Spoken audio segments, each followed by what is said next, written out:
Hello, Happy New Year. Welcome to the RFG session, the first one of 2024. Hola a todos, feliz año nuevo. Bienvenidos a la sesión del RFG de la primera de 2024.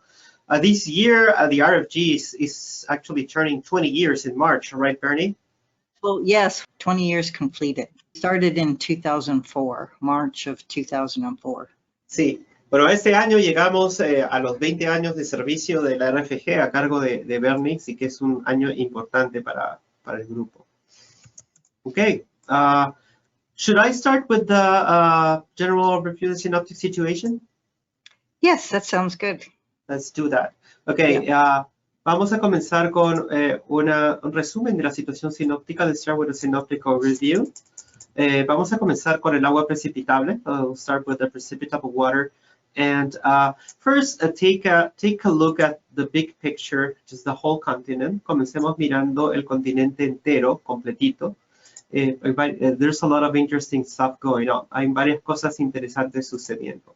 First, you can see the scale is at the bottom of the screen. You can see the US. Look at all the very, very low values of precipitable water in the US. And this is associated with this significant polar outbreak we're going through at the moment. We've been going through this for at least several days, but now it's covering almost the entire country, ¿no? Quería mostrarles varias cosas. Primero tenemos estos valores de agua precipitable muy bajos. La escala está en la parte inferior, si se fijan. Esto se asocia a esta incursión de aire polar muy significativa que estamos teniendo en los Estados Unidos hace ya varios días, pero en estos momentos ya está cubriendo el país entero. A very significant polar outbreak. Actually today, Tennessee, southern Tennessee, reached temperatures of -13 Fahrenheit, and that is approximately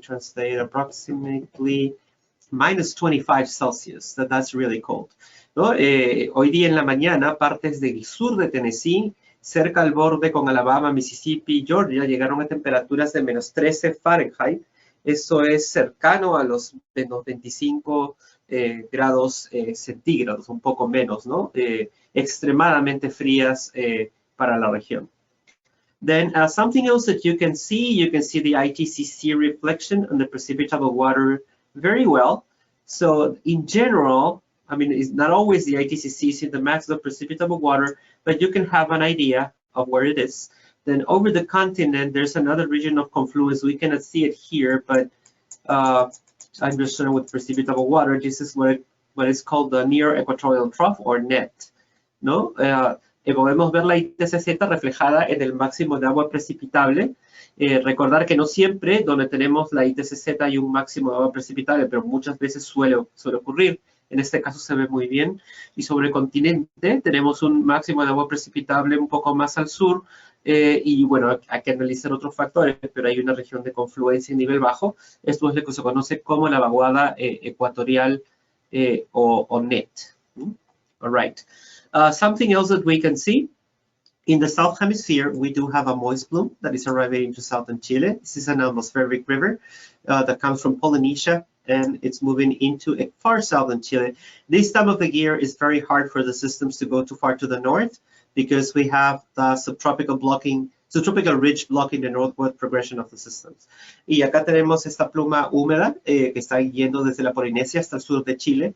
Esto es lo que se conoce como un río atmosférico. En esta época del año, estos ríos no pueden ir muy al norte, les cuesta mucho debido a que tenemos un bloqueo por el anticiclón del Pacífico Sur que tiende a ser bastante prominente en el centro de Chile. And last but not least, to the east, we can see a region of moisture convergence associated with this frontal system in middle parts of South America. So Argentina and Uruguay are rather dry today, but areas to the north are pretty moist, especially the Western Amazon. So today, the Western Amazon Basin is the region that has the most moisture in the continent. Y finalmente en Sudamérica podemos ver esta frontera de humedad que se ubica en partes centrales del continente. Así que Argentina, sur de Uruguay, no tan húmedos hoy día, a pesar de que está precipitando en partes de Uruguay, pero mucho más al norte de esta frontera tenemos condiciones mucho más húmedas. Very dry in eastern Brazil at this moment. Dry air masses coming in from the Atlantic. Bastante seco en el este de Brasil en este momento. Tenemos una masa seca siendo afectada o transportada desde el Atlántico. And I would say that's the most significant. There are some moist plumes in the Caribbean, Central Lesser Antilles, some showers today, and Caribbean side of Central America, but nothing significant, especially given that we're in the middle of the dry season. Y en el Caribe tenemos algunas plumas húmedas. Hay una que está cruzando el centro de las Antillas Menores y la zona Caribe de Centroamérica también tiene bastante humedad, pero dadas la época del año y la situación sinóptica, no hay nada muy significativo. So now let's start with water vapor imagery to see generals of the synoptic situation in South America. So start with the South. This time of the year, South America is usually very active. Entonces vamos a comenzar haciendo un breve análisis de la situación sinóptica en Sudamérica. Vamos a comenzar por el sur. En esta época del año, Sudamérica está bastante activa, ¿no? La época de lluvias. Looking at the upper levels, we can see this anticyclonic circulation. So you can see the upper ridge, the subtropical upper ridge, which is called the Bolivian high in South America. This is usually close to Bolivia, centered close to Bolivia, ¿no? Acá podemos ver esta circulación anticiclónica en niveles altos, siguiendo el vapor de agua. Esta es la dorsal subtropical de altura de Sudamérica, que se forma en verano principalmente, en la época cálida, y que suele llamarse Alta de Bolivia, debido a que en gran parte del tiempo su centro está cerca a Bolivia. So we can see the anticyclonic circulation well established. The Bolivian high has been very well established in the last several weeks.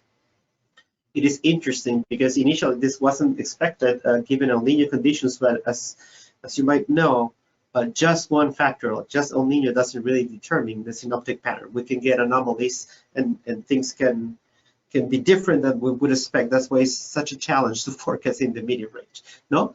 El Alta de Bolivia, generalmente cuando tenemos un evento niño, se desplaza un poco hacia el noroeste, ¿no?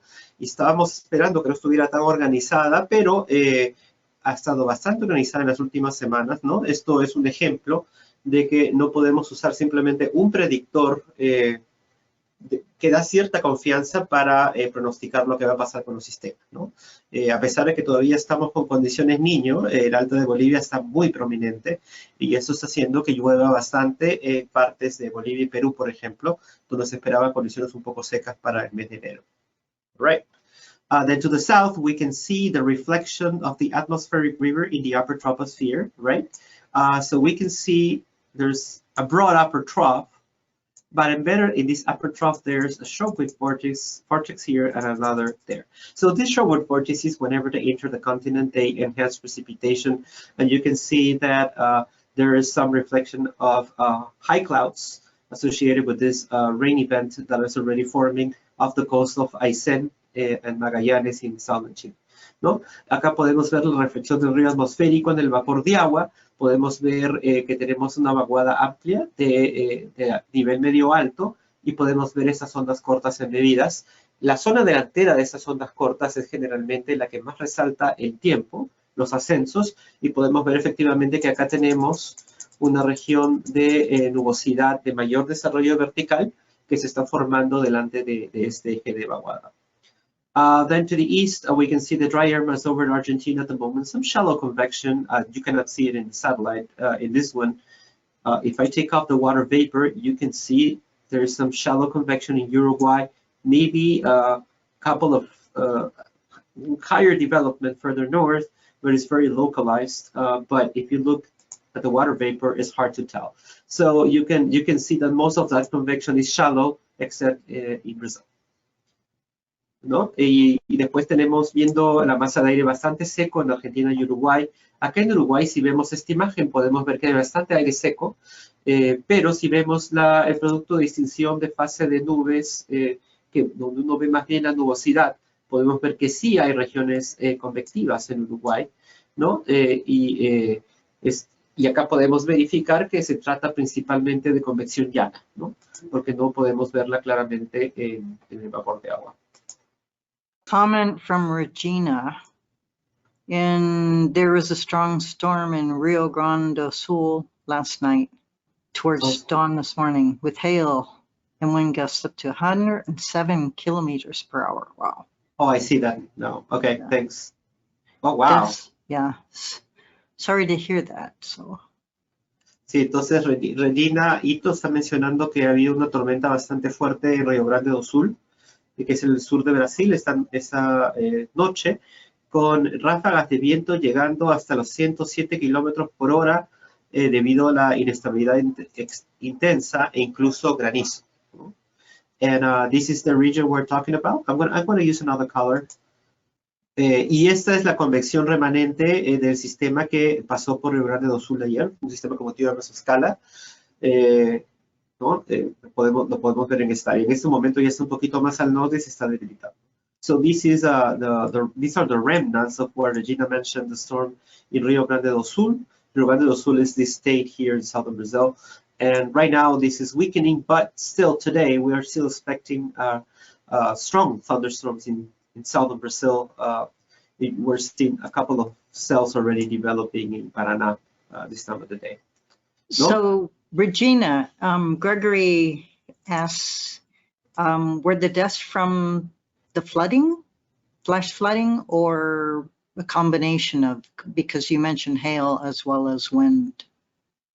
Entonces la pregunta es si desgraciadamente, como se han leído, ha habido muertes con este evento, ¿no? Y la pregunta que está haciendo Greg es si las muertes han sido principalmente por las inundaciones repentinas o si es por otros factores. Okay, well, we can revisit later. Yeah. Okay, yeah, sounds good. Going further north, you can see that the dry air mass in most of eastern Brazil today is limiting the convective initiation.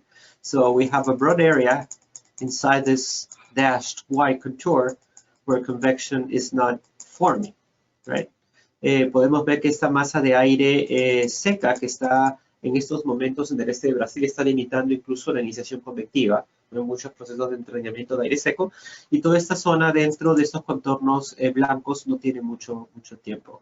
However, there is some diurnal convection popping up along the net, right, near equatorial trough somewhere in here, ¿no? Hay un poco de convección en la zona de la bomba ecuatorial, and the most active is in Western South America at this moment. Remember, the precipitable water was very high, over 16 millimeters, so the Amazon of Peru and Bolivia and Western Brazil is a region that is receiving is going to receive the most rainfall today, ¿no? Y esta región de la Amazonía de Perú, el oeste de Brasil y Bolivia es la que va a recibir la mayor cantidad de precipitación hoy día, ya que tenemos varios factores, la ventilación del alta de Bolivia y el agua precipitable por encima de los 60 milímetros. So did you see the response from Regina? She said several trees down, flooding and other damage. Right. In at least 20 municipalities. Wow. Yeah, that's widespread. Yeah, we had a release for MCS yesterday, but you know, it's hard to envision how extreme it's going to be. Yeah. Entonces Regina está diciendo que hubo muertes y varios árboles caídos, inundaciones y otros daños en al menos 20 municipalidades del estado de Rio Grande do Sul el día de ayer. We're going to move to the Caribbean. Let me start in Central America. Vamos a comenzar con el Caribe y Centroamérica, ¿no? Here we can see the ITCC, and you could see before it had a maximum of precipitable water, but the convection is really discrete in coverage at the moment. We can see that there's only deep convection in a narrow band close to the continent, and one of the factors is that we are entering the upper convergent phase of the Maranhão Oscillation, ¿no? Acá podemos ver que a pesar de que en el agua precipitable se veía bien formada la banda de la ITCZ, en términos de convección, tenemos convección profunda muy localizada en una banda angosta en la zona del Pacífico Oriental al norte de Galápagos hacia el oeste de Colombia. Y el hecho de que la convección esté bastante discreta en cobertura tiene que ver en parte con que estamos entrando al patrón convergente de la oscilación de Madden-Julian. Y esto tiende a limitar los ascensos a gran escala, ¿no? Más que nada la cobertura e intensidad de los ascensos. All right, then we can also see, I'm going to zoom in just a tad. And then we can also see this is a surface trough that is propagating across the Gulf of Honduras and central Honduras today. There's a couple of cells that have been able to reach the upper troposphere. You can see the anvils. There's a lot of wind shear from the west-southwest. However, I guess the instability and forcing is sufficient to trigger a couple of isolated thunderstorms, and this is because this is interacting with this upper trough. You can see the fast southwesterly flow in the upper troposphere, ¿no? Acá tenemos una pequeña vaguada en el Golfo de Honduras que está moviéndose hacia las islas de la bahía y tenemos un poco de precipitación por este sistema e incluso algunas celdas convectivas profundas. Podemos ver los yunques o topes convectivos y esto en parte por la interacción de esta pluma húmeda con la vaguada de altura, ¿no? Podemos ver el flujo del suroeste en niveles altos pero al mismo tiempo hay bastante cizalla del suroeste, ¿no? Podemos ver cómo los yunques se mueven en una dirección muy diferente al resto del sistema. Something else that we can see here in the basin, in the north part of the Caribbean, we do have a surface front somewhere here.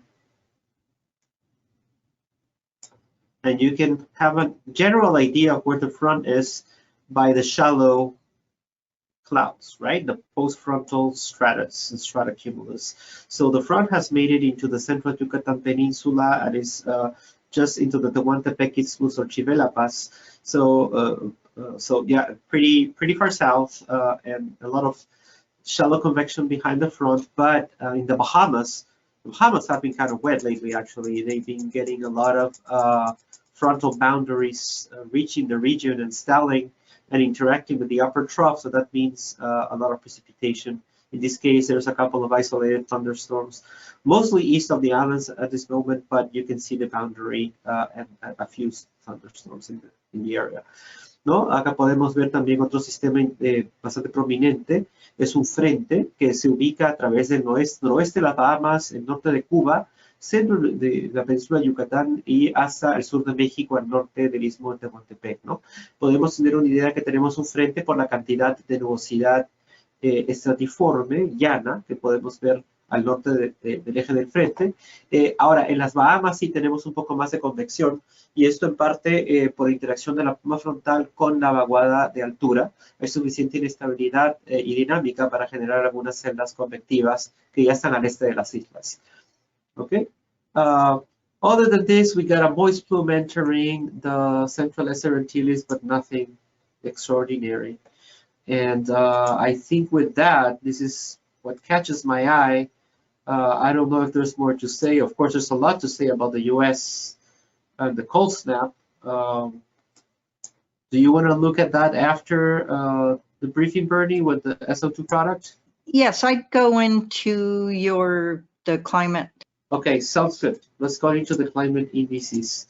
No more questions at the moment. Vamos a entrar a la presentación de los índices climáticos. ¿Tienen más preguntas? There's one from Gregory. Excuse me. Morning and happy New Year to everybody. Yes. Quick question, Jose. If my memory serves me correctly, previous years we had fronts that came through and actually exited the area to the east and rather quickly moved off as a high pressure ridge builds across us. For the first part of this year, we've been experiencing fronts that come through and stall just south of the capital, which is New Providence, into the central Bahamas, and they just hang there, and then they lift back.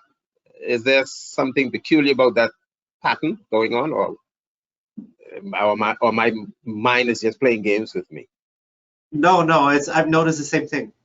Well, we could both be wrong, but you know, we both notice the same thing. Yeah.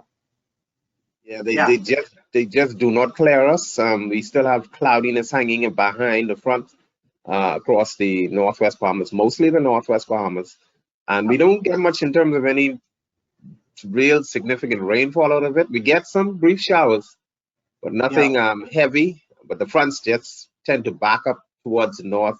And then here we go again, another front. I see another one is expected for Saturday.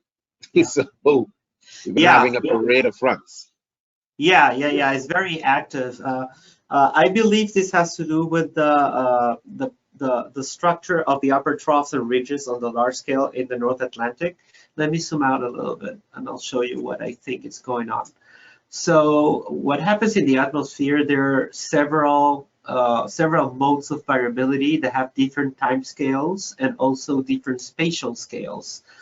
And so, the fronts of the systems and the synoptic systems usually have, they have a time scale of 2 or 3 days or something like that, right? But there are other features that tend to persist for like a couple of weeks or so. You have the Julian, which is like 30 days and so on. So sometimes we do get into these general anomalies. And if you think about the train of upper troughs and ridges related to the westerlies interaction between the poles and equatorial regions and the tropics, right?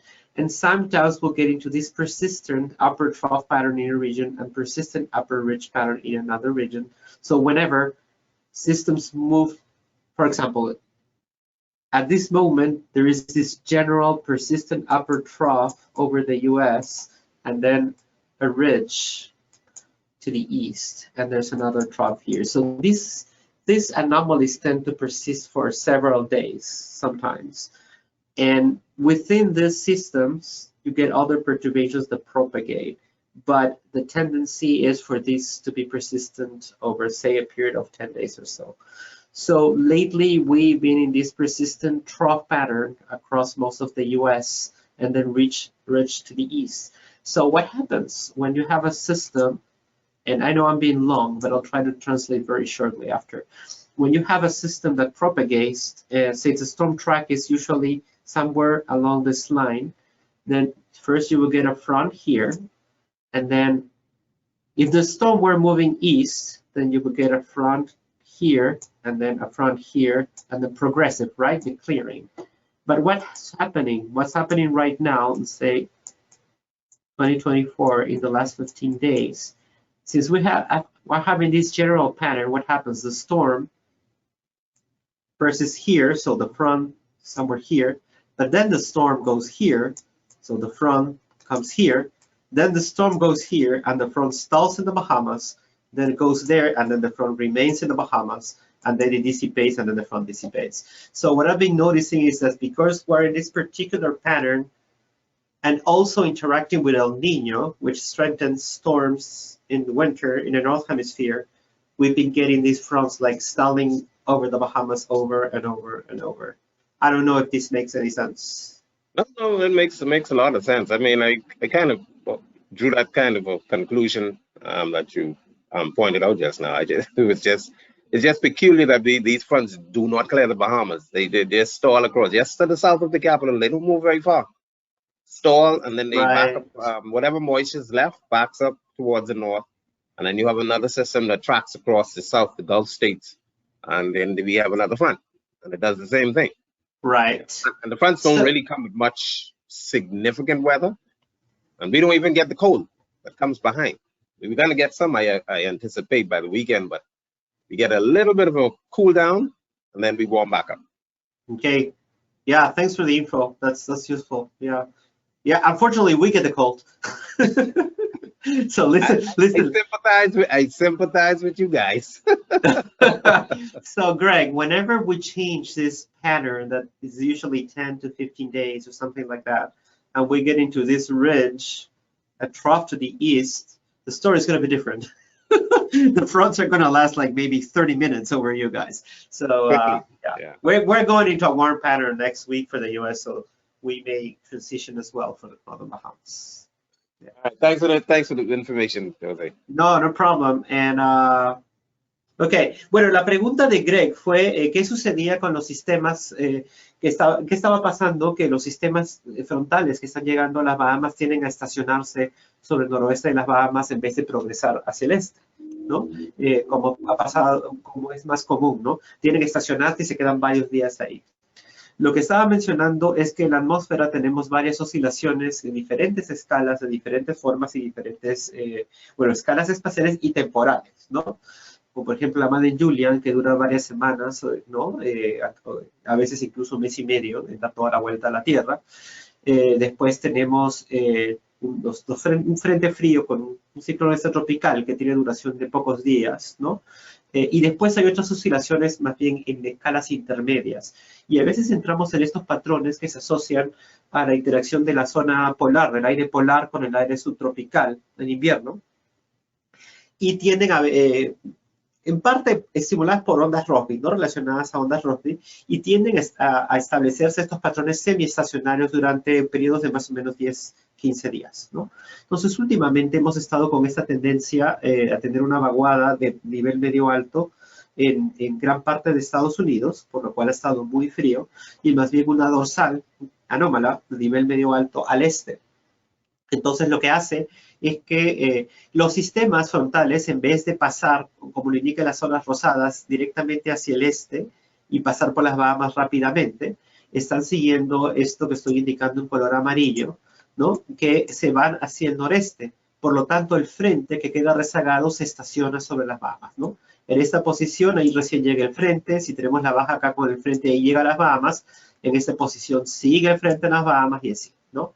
Entonces, cuando cambiemos de ese patrón, y probablemente estemos cambiando este fin de semana, es muy probable que ya pasemos a una condición diferente, ¿no? Más climatológica, con sistemas progresivos en el norte del Caribe. Let's move into the climate indices. Comencemos la presentación de los índices climáticos. Bueno, comencemos. Let's start with the sea surface temperatures. We have the anomaly on the right and the temperature on the left. Let's start with the anomaly. Comencemos con las temperaturas de mar. Tenemos la anomalía a la derecha y las temperaturas a la izquierda. Comencemos con la anomalía. So you can still see the signal of El Niño across the equatorial Pacific. The most significant warming is discrete though. It's mostly Niño 3 and Niño 4. We're going to talk Niño 3.4. We're going to talk about it in a second. But the South American coast continues cool compared to what it was before. So it's not as warm, ¿no? Podemos comenzar con, vemos las anomalías asociadas al Niño. Está bastante bien formado en estos momentos, pero lo más fuerte está en Niño 3 y Niño 3.4. Y si se fijan, la costa de Sudamérica no está tan caliente, no ha podido calentarse en esas últimas semanas de esta manera. Then we can see, however, that warming has expanded all the way into southern Mexico, and in the South American coast, central Peru, northern Chile may be slightly warm, ¿no? El calentamiento se ha expandido hacia el sur de México, en todo el Pacífico, y en la costa de Sudamérica hasta el centro de Perú, más o menos. However, we do still have the cold anomalies off the coast of Chile, way offshore in a broad area. These cold anomalies have been very persistent, minus 1.5 prox below average. However, now we have another region of warm anomalies way offshore the coast of southern Chile. Historically, whenever we start developing warm anomalies here, we tend to favor blocking patterns off the coast of central Chile, so something to watch for, ¿no? Otra región interesante es que tenemos un área bastante grande de anomalías positivas que se ha formado muy lejos de la costa frente al sur de Chile. Históricamente, cuando tenemos estas anomalías que se desarrollan en esta zona, tendemos a favorecer un patrón de bloqueo en el centro sur de Chile, así que es algo para considerar. And then cold anomalies in the southern tip of South America have expanded into most of the coast of Argentina except the Rio de la Plata, so way below average, minus 1.5 with respect to normal in this region, ¿no? Y estas anomalías muy frías del Pacífico Sur se han expandido hasta el Atlántico Sur, cubriendo incluso más de la mitad de la costa argentina, excepto la región del Río de la Plata y Buenos Aires, llegando incluso por debajo de los menos 1.5 grados por encima de lo normal. Speaking about South America, again, we can see that warm anomalies, however, persist across all of eastern South America from Uruguay to the north, and they're becoming more prominent over the Caribbean, Southern Atlantic and Southern Caribbean as well, ¿no? Y hablando de la costa este de Sudamérica, tenemos anomalías positivas en toda la zona y se están moviendo un poquito más prominentes en el sur de Caribe y en el Atlántico tropical norte. The Caribbean, a little bit above average, but nothing too extreme at the moment. Y el Caribe, ligeramente por encima de lo normal, pero no nada muy extremo en estos momentos. In terms of temperatures, we can see that the 28 Celsius isotherm has expanded really far to the south. This is something interesting. So this is relevant to Brazil, because whatever air masses come from this region, whenever the atmosphere is conducive for rainfall, could produce a lot of rain. This is not happening right now, but in a week or so, there's a chance for the formation of the SACAS, the South Atlantic Convergence Zone, and a lot of models are suggesting a wet spell in this part of eastern Brazil. This is counterintuitive during El Nino, but as you know, you don't need just one of many factors, ¿no? Estas anomalías de 28 grados, estas temperaturas de 28 grados que se han expandido frente a casi toda la costa de Brasil, van a ser relevantes para el siguiente periodo cuando tengamos condiciones favorables para lluvias. En estos momentos no hay nada muy significativo, ¿no? Pero hay bastante confianza que la próxima semana pueda formarse la zona de convergencia del Atlántico Sur o SACAS, ¿no? Y eso puede, si tenemos un flujo que ingrese de esta zona, puede generar montos de precipitación bastante altos con esos eventos de lluvia. Recordar que a pesar de que tenemos el Niño y con el Niño tiende a no haber eventos SACAS tan recurrentes, el Niño es solamente un factor de varios, ¿no? No podemos determinar cuánto va a llover solamente en función a una anomalía. Looking in the North Hemisphere, the 28 Celsius isotherm continues off the coast of Mexico. This is impressive. And in the border of Ecuador and Colombia, then the 26, usually once you get to 26, you start seeing free convection in the Eastern Pacific, but the 26 is constrained to central Ecuador. It's not expanding further south into Peru, as some people were worried about. So, yeah, Peru is safe from extreme rainfall at the moment, ¿no? Y la isoterma de 26 continúa replegada hacia el centro de Ecuador. No se está expandiendo hasta Perú como algunas personas temían, ¿no? Y por lo tanto, el potencial para lluvias intensas asociadas al Niño en Perú en estos momentos no existe. I'm going to move on. Looking at the layer anomalies, 300-meter layer, we can see the signal of El Nino very clearly in the Pacific, and this is very interesting. Whenever you see these warm anomalies along the coast to the north and south, this is a reflection of Kelvin waves that have arrived into the coast. No podemos ver anomalía de la capa de 300 metros y se ve bastante bien definida en el Pacífico centro y oriental ecuatorial. Eso es asociado al Niño. Cuando tenemos esas anomalías positivas a lo largo de la costa, esto tiende a reflejar la presencia de ondas Kelvin que han calentado la región costera y se propagan a lo largo de la costa. Okay. The anomalies off the coast of Chile continue deep and into the South Atlantic as well. However, we still have a warm layer of the coast of el Rio de la Plata. This seems to be a climate change related feature. This has been very persistent over the years, ¿no? Estas anomalías positivas frente a las costas extratropicales orientales de los continentes han sido bien persistentes en los últimos años. Es posible que tengan que ver con una señal más bien relacionada al cambio climático. Okay. Let's move into El Nino. There are no changes on the statement at the moment. We are close to peak, if not just past peak. If you look at the animation on the right, basically Niño 3 and Niño 3.4 are the warmest at the moment, ¿no?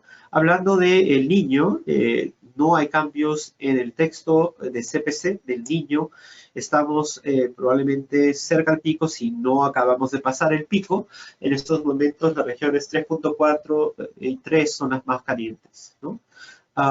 Something to show is that anomalies are starting to decrease, so we may be just past peak. Algo que mencionar es que las anomalías están empezando a disminuir, así que es posible que ya estemos pasado el pico del Niño. Something else to mention is that the coast of South America is struggling to warm up, and one of the reasons is interactions with the atmosphere.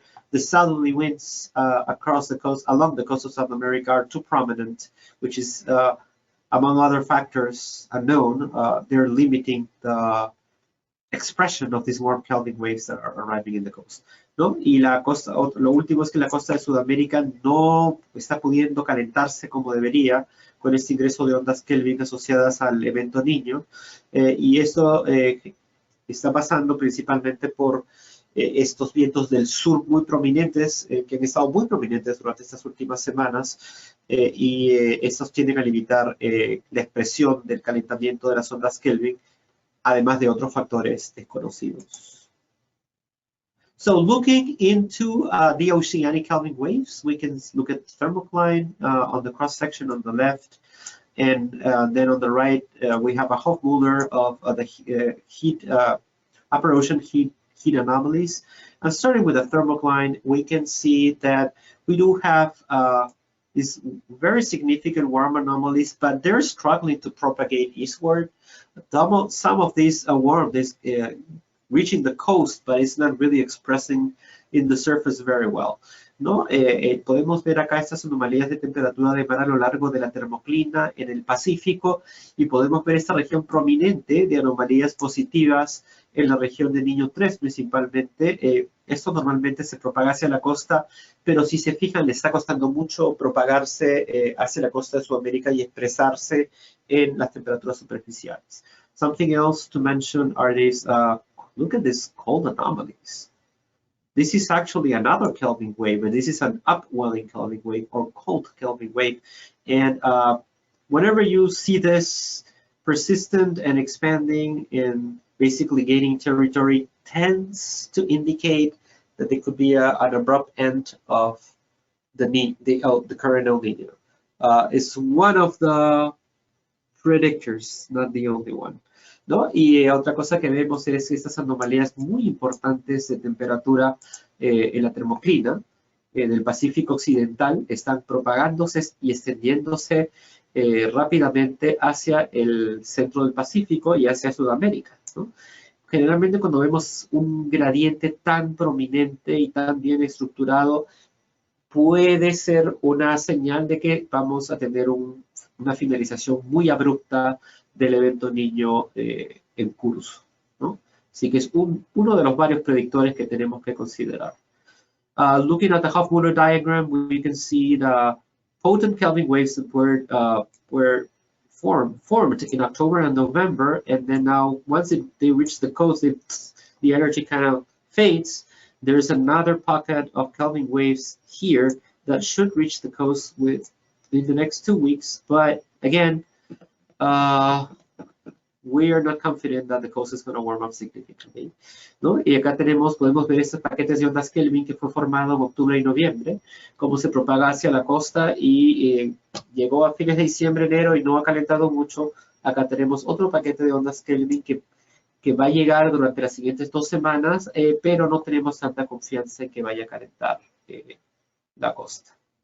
Okay, this is the forecast for ENSO, and I think there was a typo on the statement, but this is what it should read. El Niño is expected to continue for the next several months, with ENSO neutral favor during April-June 2024, 73% chance, ¿no? Entonces, esto es lo que dice el pronóstico actual del Niño. Se espera que el Niño continúe por los siguientes varios meses y con condiciones neutrales, favorecidas durante el periodo ya abril-junio de 2024, con una probabilidad del 73%.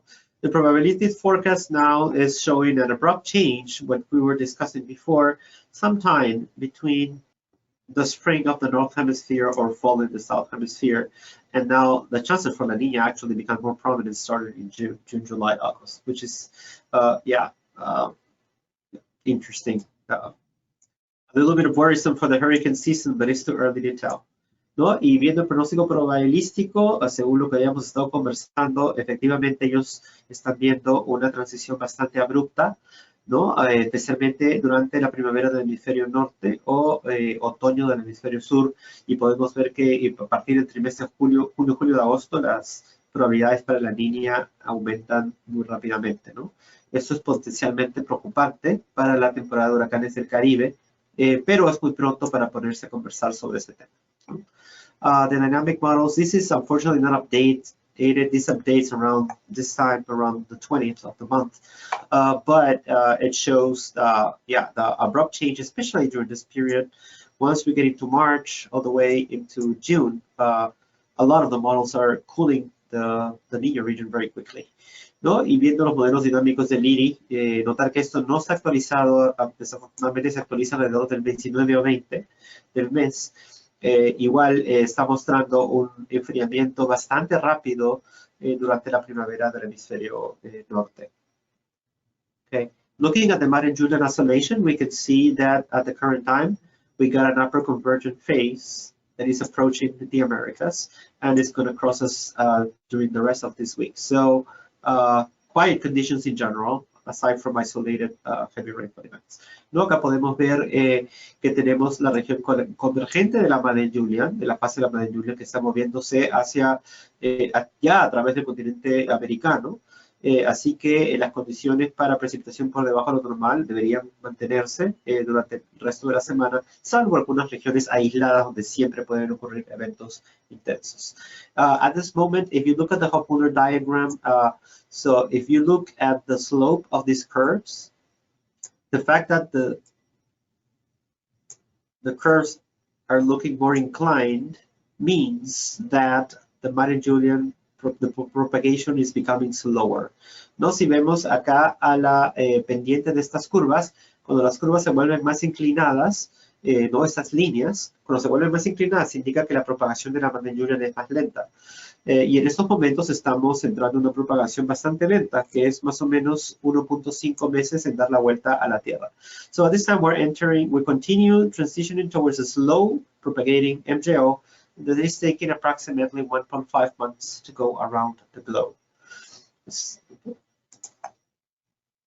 These are the forecasts of the models. Given that the MJO is somehow structured, it's not perfectly structured whatsoever, but it's somehow structured, and we know the propagation, the speed, gives us certain confidence on when we're going to get the warm and wet phases.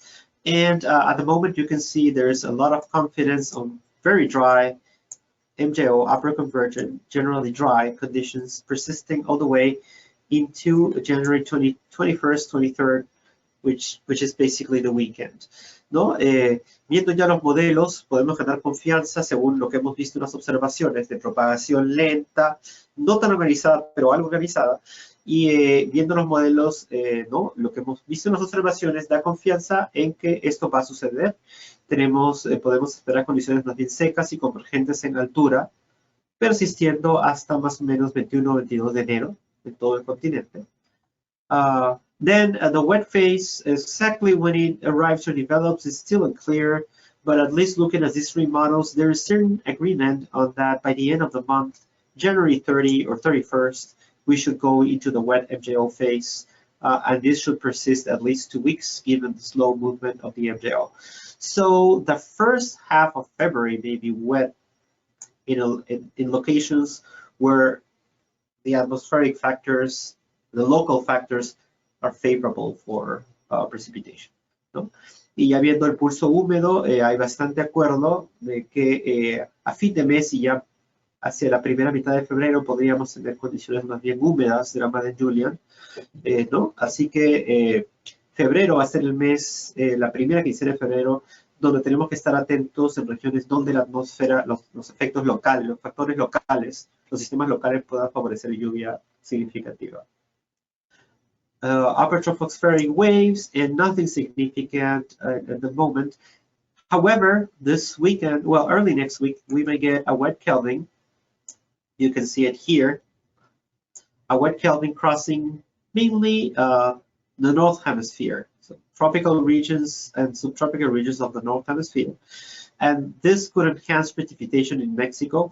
Nothing extreme in terms of rainfall amounts. However, this time of the year tends to be very dry in Mexico, and this could highlight the potential for scattered rainfall, thunderstorms, and even possible snowfall in high elevations of the Sierra Madre Occidental and Sierra Tarahumara in northern Mexico, ¿no? Y no hay nada muy significativo en estos momentos dado el pulso seco de la Madden-Julian. Sin embargo, hay una potencial onda Kelvin ingresando para Caribe, Centroamérica y especialmente México entre enero 22 y 24. Esta época del año normalmente es muy seca en México, así que a pesar de que entra eso, no se va a esperar lluvia excesiva ni torrencial, pero para la época esperamos un evento de lluvia un poco inusual, ¿no? Con lluvia bastante dispersa, algunas tormentas e incluso potencial de nevadas aisladas en partes de la Sierra Madre Occidental y Sierra Tarahumara entre el 22 y 24 de enero. And to finish for South America, during the last 7 days, no, this is the last 7 days, you can see the Bolivian high has been very prominent. The anticyclonic circulation in the upper troposphere is super prominent in tropical parts of South America. Then the westerlies have also been very enhanced in the upper troposphere. Look at the anomalous westerlies across central Chile and central Argentina. This active Bolivian high has resulted in a lot of ventilation in this quadrant of the high, which has favored above average precipitation in the Amazon region. And that region really needed rainfall because it's coming out of a very, very severe drought, ¿no? Comenzando con Sudamérica, ya en los últimos 7 días, tenemos el alta de Bolivia que ha estado muy prominente, extremadamente prominente, y asimismo los oestes, en troposfera alta, no los chorros, a través del centro de Argentina y Chile muy prominentes también. En esta parte del cuadrante del alta de Bolivia hemos tenido mucha divergencia, lo que ha favorecido precipitación bastante por encima de lo normal en partes de la Amazonía, una región que lo necesitaba debido a la sequía severa de los últimos meses. Then you can also see the signal of heavy rainfall in parts of northern Argentina, southern Brazil. This doesn't capture yesterday's event, but this is a region that's usually very sensitive to El Nino.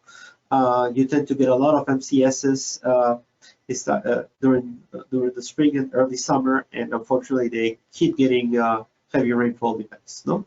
Y otra zona con lluvias por encima de lo normal es esta zona noreste argentina, sur de Paraguay. Ellos reciben muchos sistemas convectivos de mesoscala durante el Niño y últimamente eso ha continuado sucediendo.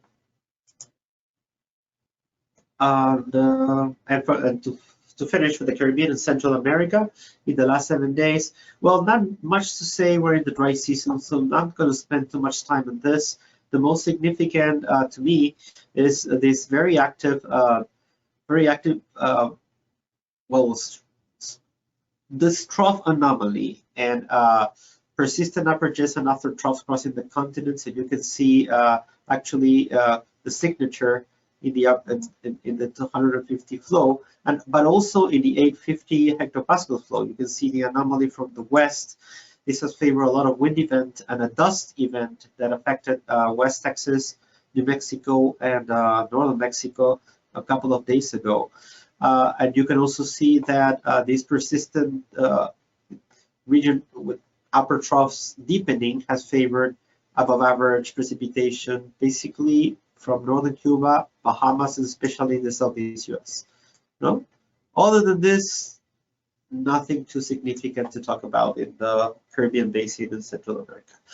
No, ya para terminar, hemos visto estas vaguadas bastante pronunciadas en el sur de Estados Unidos, ¿no? Apretando el gradiente y favoreciendo vientos del oeste bastante intensos.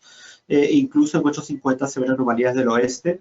Hace unos días hemos tenido un evento de polvo muy significativo en el norte de México y sur de Estados Unidos asociado a estos vientos intensos del oeste. Y debido a esta posición de las vaguadas, ¿no? La dinámica que favorece ascensos y lluvias ha estado localizada en esta zona de Florida, norte de Cuba y norte de las Bahamas, que es la única región que ha tenido precipitaciones por encima de lo normal. Fuera de esto, nada muy significativo de qué hablar en la cuenca del Caribe y de México. Comment from Vilma. En el periódico salió una noticia que con inteligencia artificial hicieron un pronóstico del tiempo más acertado que el hecho por el Centro de Pronóstico Europeo. Muy interesante. Vilma is mentioning that she saw some news mentioning that with artificial intelligence there was a weather forecast that ended up being more accurate than the forecast made by the European Center. Very interesting. So Regina is saying, this year has barely started and we have already had many occurrences of severe weather, mainly in the southeast and south of Brazil. Last week, the 8th to the 12th, in the city of Sao Paulo and surrounding areas, which caused 2 deaths. Oh, there were consecutive storms every day in the city of Sao Paulo and surrounding areas, which caused 2 deaths and several flooding points in the city and a lot of inconvenience. On the 12th, rains of 150 millimeters in Sao Paulo. Wow.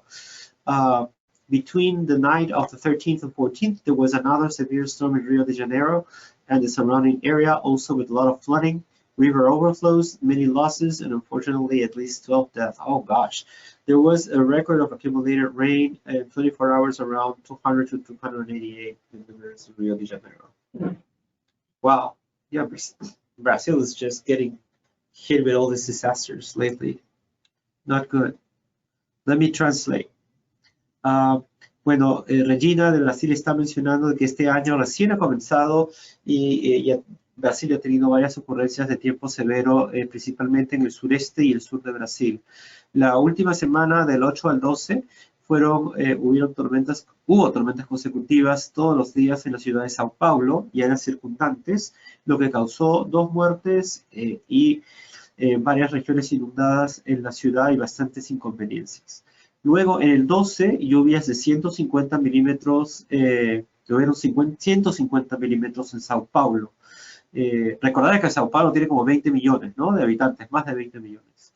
Entre la noche del 13 y el 14 hubo otra tormenta severa en Río de Janeiro y en el área circundante, también con bastante inundación, ríos desbordándose de sus bancos, muchas pérdidas y desafortunadamente más de 12 muertes.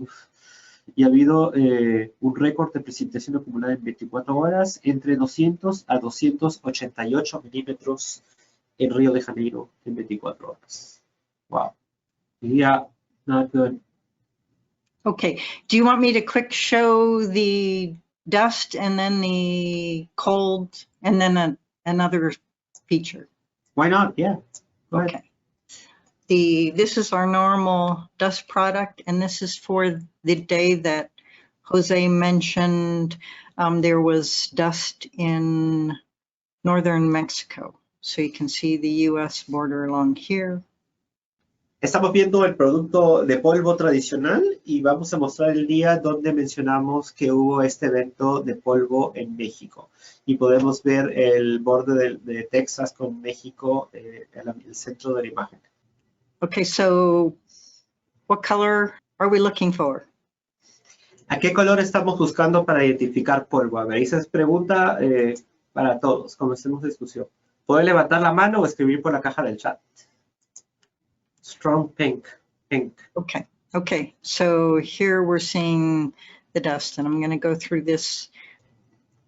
Here we can see that this pinkish color lasts until way into the evening hours. So this is at right now 01 UTC, which is getting into dark.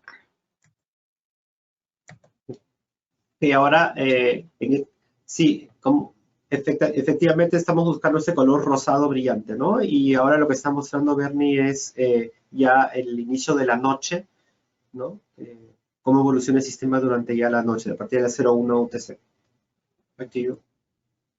Okay, so we did see this, and we saw a little bit in the north part of Mexico here. Although the biggest ones we saw were in Texas. West Texas. No, y ahora estamos otra vez animando y podemos ver cómo empiezan a aparecer esas plumas rosadas y tenemos algunas en México, la más intensa en el oeste de Texas, ¿no? Wow. Okay, and the other thing to notice is that down here we are seeing some cirrus cloud. So this is one thing, and you know, there's a tiny bit of pink here, so there might be something in there. Otra cosa que podemos notar es que más azul podemos ver algunas nubes cirrus. Podemos ver un poquito de lo que se ve en azul, ¿no? Y podemos ver quizá un poquito de polvo también debajo de los cirrus. Eso sería el sur de Coahuila. Okay, so now I'm going to switch to one of my other favorite products because I like some of the contrast, the color contrast a little better. And Ahora it's va a CS. Okay. Ahora va a cambiar a otro de los productos porque le gusta mucho el contraste de colores que se puede ver en este RGB. Back to you.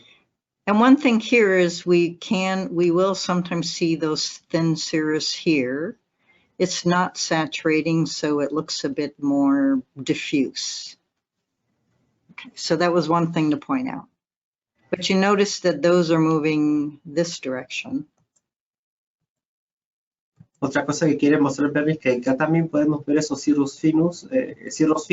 La coloración es distinta, así que son un poquito más sutiles y permite ver un poco más lo que... And so we see this where this pink plume was, and just for comparison, we're seeing it with the dust. Podemos ver la pluma de polvo que mostramos con el rosa anteriormente y podemos ver acá también se ve muy claramente en este RGB en color azul.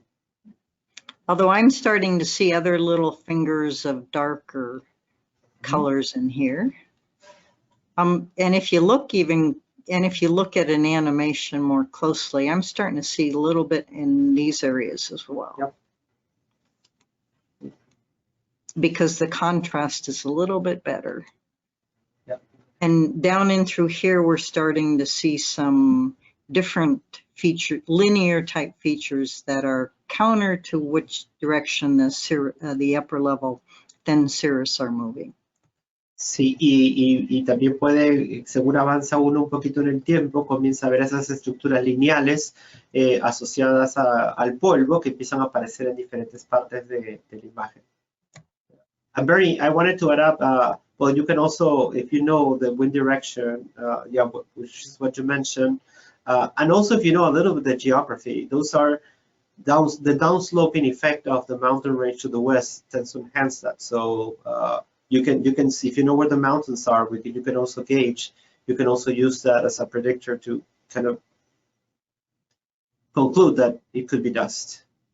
Okay, right. And those are some of the similar features that I observed living to the east of the Rocky Mountains here, which is north of this area. Y otra cosa que también es útil para poder por lo menos evaluar si puede ser polvo o no, es conocer un poco la geografía del lugar. Si se fijan ahí donde estaba mostrando Bernie al oeste de Chihuahua, que es ese estado que limita con Estados Unidos, donde hay la mayor parte del polvo, está la Sierra Madre Occidental, Sierra Tarahumara, ¿no? Todo ese borde oeste. Y esos vientos son vientos descendientes, ¿no? Que llegan a la superficie en el lado de sotavento de la montaña. Entonces, si uno conoce su topografía, también te puede ayudar a inferir que tenemos un evento de polvo asociado a estos vientos descendientes. Okay. The other thing is, as night falls, because for around this area, 0Z is pretty much already nightfall for us a little further north. And this is around 0Z. And as we move further, we're starting to see another feature in here, especially in this area. Y según vamos avanzando en el tiempo, ya estamos llegando a la noche. 00 UTC en el oeste, centro-oeste de Estados Unidos es ya el atardecer, generalmente. Y podemos ver que según oscurece empieza a aparecer una región de coloración media naranja ahí en Chihuahua, al oeste. Back to you. Yes, and so that little orangish feature is not SO2. It's associated with cold air and with a strong and dry, cold and dry air, in the sense that the red component of the SO2 is a difference between the lower two water vapor levels. And that's what it's showing. And I'll show another loop just after this that will highlight that. Sí, y esa coloración que están viendo en el oeste no es dióxido de azufre y tampoco son nubes altas. Son temperaturas muy, muy, muy bajas que están ocurriendo en el oeste de Chihuahua.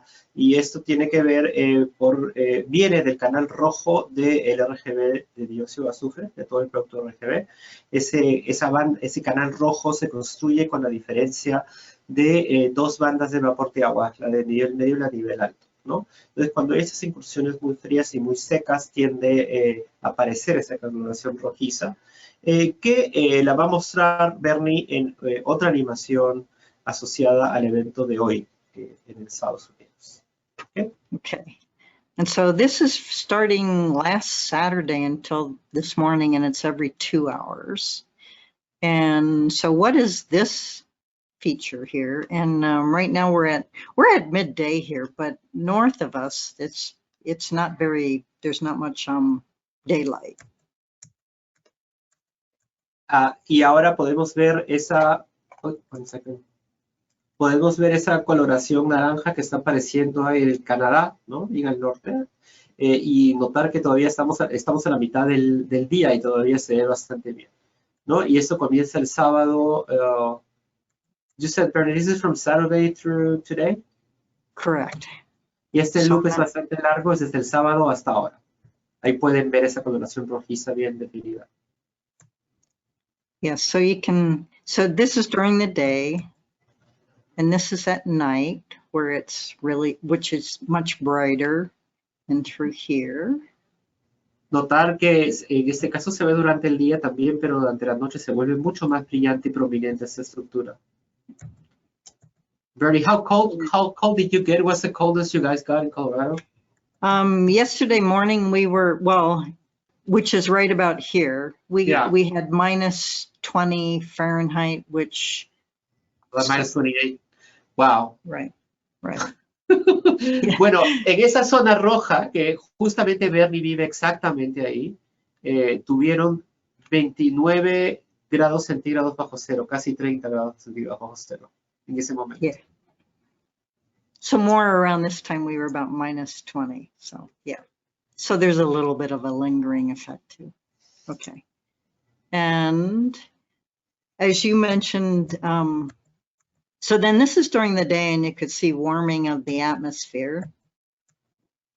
And then overnight, we're seeing a little that as the trough, it's reflected in the trough features. As that moves over Tennessee, Jose was mentioning that they had cold temperatures here overnight. Yeah. And it's coming to us. Y bueno, y esa zona roja, como la ven, esta mañana estaba sobre el estado de Tennessee. Y si recuerdan, mencionamos que varios lugares en Tennessee han tenido temperaturas por debajo de los menos 10 Fahrenheit, que es efectivamente menos 25 más o menos, ¿no? Menos 20, menos 25 centígrados, que es muy raro ahí. Right. And there's more features we can talk about, although we're running, over. Yeah. So we'll just mention these right now. Something for you to think about. But this is one of the false signals. We would normally say, oh, this is SO2, but it's not. It's clear air, and we can show other aspects. Sí, y notar que esa es una de esas señales falsas, ¿no? Que nos pueden hacer pensar que tenemos una pluma significativa de dióxido de azufre, generalmente producción volcánica, ¿no? Pero en este caso es otra cosa, ¿no? Está reflejando una incursión polar muy significativa. This is when we have really cold air masses. Y esto ocurre cuando tenemos masas de aire muy, muy frías, ¿verdad? The other thing is you can see some of the air, the colder parts of this moving further south as well. Yeah. Like this really dark feature also indicates a low level inversion. And it might indicate, this is where I have to check with the soundings a little better. It may indicate that it's not as dry as these areas. Relatively speaking. Yeah, sí, yeah, right. Y esa estructura oscura que Bernie estaba mostrando al norte de la imagen, cerca al borde, puede implicar que hay una inversión. You say a shallow inversion or just an inversion? Well, it's probably it could be a deep inversion, because this is we're not seeing a reddish component. We're seeing more would indicate an inversion in the 8.5 minus 10 micron, and then it's cold. So it's on the cold end. Yeah. Sí, y eso puede mostrar la presencia de una inversión que puede ser más bien profunda y temperaturas frías, ¿no? Pero claro, y también puede sugerir que hay más humedad con respecto a la zona roja, pero todo eso es relativo, ¿no?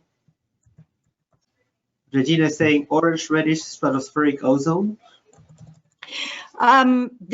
These aren't there could be some stratospheric signatures, or just that the air mass is really dry. And then when I was thinking about this, I might have said the wrong thing in the sense that when we have the reddish, there might be a little bit of moisture in the low levels, because then that's showing as positive. Okay. And otherwise it's showing really dry, and we're not seeing that distinction. So that is dry. That one should be drier. Right. I'm thinking that the dark one should be relatively drier. There's a lot of fact, as with what you were saying with some of the products you were looking at. There's multiple factors going into these, and RGBs can be complicated. Right. So. We're looking at the final salad. We're not looking at the individual ingredients. Right. Yeah. Okay, let me translate quickly. Sí, y bueno, Bernie estaba mencionando de que bueno, son varios factores que cambian eso, ¿no? La pregunta de Regina primero fue si fue ozono estratosférico, si se podía ver eso, y no necesariamente puede haber una relación con ozono, pero lo que estamos viendo ahí es más que nada la estructura termal y de humedad. ¿No? Y más bien, Bernie se ratifica y dice que rojo más bien tiene que indicar un poquito más de humedad disponible que azul, ¿no? Azul tiene que ser una capa mucho más seca. Bernie, would you mind putting the air mass RGB for a second? On top of this? It might take a long time to load, right? Right. Well, I can see, and then let me just add it, and we'll see. Because we have a couple. The one thing about the air mass is that when it gets really cold, then we see a lot of whites. Oh, I see. Okay. Over continent. Yeah. Oh, okay. And you probably can see a little bit of the surface too. So, well, since we also have the 10.3 there, so yeah, the snow and cold temperatures of the surface kind of overwhelm. I'm going to try and remove these lights. It's interesting. Ok, sí, Bernie está mencionando que cuando pones el producto de masa de aire y hay condiciones muy frías en continentes, el blanco que proviene del suelo muy frío puede interferir con la imagen y no se ven bien las estructuras del nivel alto. El fondo, ¿no?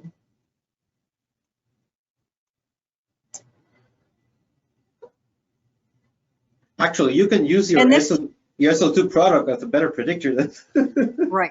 Well, and in this case, it's because we're seeing through a drier air mass, and we can see some of the lower level inversion, like on, boy, I'm going to see if I can pull it up.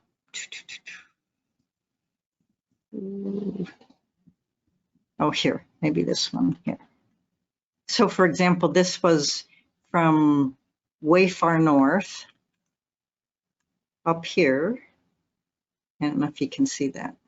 Yeah. Yesterday. The Canadian coast, Canadian Arctic Ocean coast. Right, and yesterday. And I was looking to see, okay, was this when it was bright orange or when it was not? And so here we're having minus 28 C.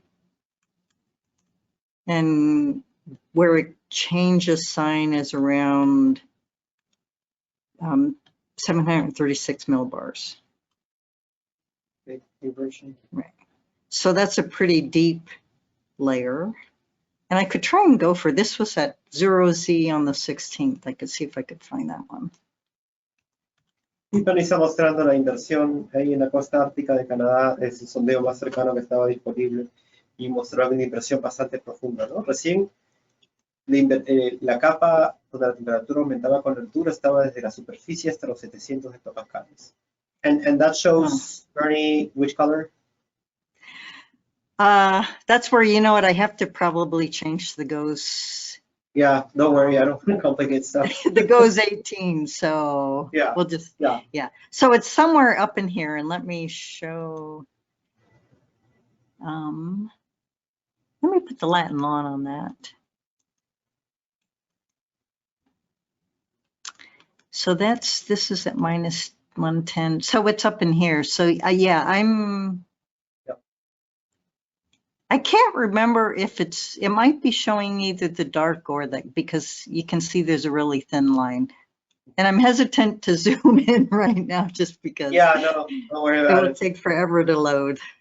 So that was something I was looking at a little more closely. Okay, the sounding went up. And which part is it? The dark or the moist? I mean, the dry or the moist? And in this case, we're seeing it moister. I'm thinking it could have been the orange. Okay. Yeah, we have a couple of more comments on the chat. Well, Jorge from Honduras was mentioning, I guess, related to the air mass, cold air mass, very dry, high potential vorticity. This is usually related to ozone. Right. Right. Yeah. Air mass shows the jet stream on the same area. Yeah, that was Regina. And then, okay. And then we have a comment from earlier today. Kevin, I don't know if Kevin is still there, but Kevin Vega from Peru was asking, they've been looking into the dry air masses moving in the low levels from Colombia and Venezuela, from the Llanos, and they associate them with the subtropical ridge of the northern hemisphere. If I consider there should be another associated system. Entonces, I assume Kevin is here still. Let me check. Yeah, Kevin is here. Hola, Kevin. Bueno, te voy a responder en español primero. La pregunta en español es que habéis estado viendo los briefings, esas masas de zonas secas de Venezuela y Colombia, llanos, y las asocian a la dorsal subtropical del hemisferio norte. Why don't we do something to finish with this question? Should I pull the screen for a second so I can show my answer to Kevin? Sure. Ok, entonces lo que estaba mencionando Kevin es sobre estas masas secas que vienen desde Colombia y Venezuela en nivel bajo. Y sí, efectivamente son varios procesos. Sí, la dorsal del Atlántico tiene que ver porque sí, la dorsal, la dorsal de nivel bajo, medio bajo, que generalmente está bastante al norte. La dorsal de nivel bajo que está bastante al norte está bastante fuerte, ¿no? ¿No? Se genera presión bastante alta, se aceleran los vientos y lo que hacen los vientos es traer una masa de aire un poco más seca del Caribe, ¿no? En esta época del año, la humedad, la masa más húmeda está con la ITCZ, que está bastante al sur. Esa sería la ITCZ o SIT, ¿no? Que está bastante al sur. Entonces las masas que vienen del Caribe, bien cerca que la superficie obviamente tienen humedad, ¿no? Perdón, Atlántico del Caribe, ¿no? Bien cerca que la superficie tienen humedad, pero un poquito más arriba tienen aire seco. Tiene que haber una inversión. Entonces cuando esas masas entran, efectivamente traen aire seco. Pero hay otros factores también, ¿no? Está, lo que sucede acá también es que tenemos el chorro de capas bajas que se forma en la Orinoquía. Y este chorro de capas bajas se relaciona bastante a qué tanto aire seco y qué tan al sur va a llegar, ¿no? Cuando tenemos un chorro de capas bajas más fuerte, eso tiende a asociarse a más subsidencia sobre esta zona de Venezuela, ¿no? Y eso tiende a secar un poco más. Y la masa seca ingresa más al sur. En algunas ocasiones la masa seca incluso puede ingresar hasta la selva central peruana, ¿no? No es tan común. Lo común es que se quede oscilante entre el sur de Colombia y norte de Ecuador, ¿no? Asociada a este chorro. Ese es un factor. Otros factores también tienen que ver con el flujo de nivel medio y alto, ¿no? Entonces, por ejemplo, cuando tenemos el alto de Bolivia muy prominente, ¿no? Que tiende a favorecer bastante ascenso en la zona amazónica, ¿no? Como dicen, todo lo que sube tiene que bajar, ¿no? Por continuidad de masa. Cuando hay un área bastante grande con ascenso, se tiende a estimular el descenso en áreas grandes también en la periferia. Entonces, acá tenemos ascenso, ¿no? Y tiende a estimularse también el descenso, ¿no? En esta zona asociada a este dipolo, ¿no? Igualito, si tenemos el Pacífico muy activo, ¿no? Este Pacífico activo va también a estimular el descenso en esta zona. Así que son varios factores. Está el nivel bajo, está el efecto de la interacción del chorro de capas bajas con la orografía y sus velocidades, y también están los procesos estos de mayor escala que se relacionan a las regiones de convección organizada periféricas, ¿no? En resumen. De hecho, hay más procesos, pero eso era mi resumen. I don't know if I want to translate that quickly because it's getting late. It was basically adding up some of the processes that affect this cold, drier air mass that forms this time of the year in Colombia, Venezuela, and sometimes is affected into the Peruvian and Ecuadorian Amazon basins. I was just mentioning that it's not only the low-level ridge of the Atlantic, but it's also the distribution of, well, the low-level jet that forms in the llanos low-level jet this time of the year, and also the convection in peripheral areas. When it organizes in broad areas, these tend also to enhance sinking motion in the periphery. So that's also another factor. Okay, that sounds great. And thanks to everyone for joining in.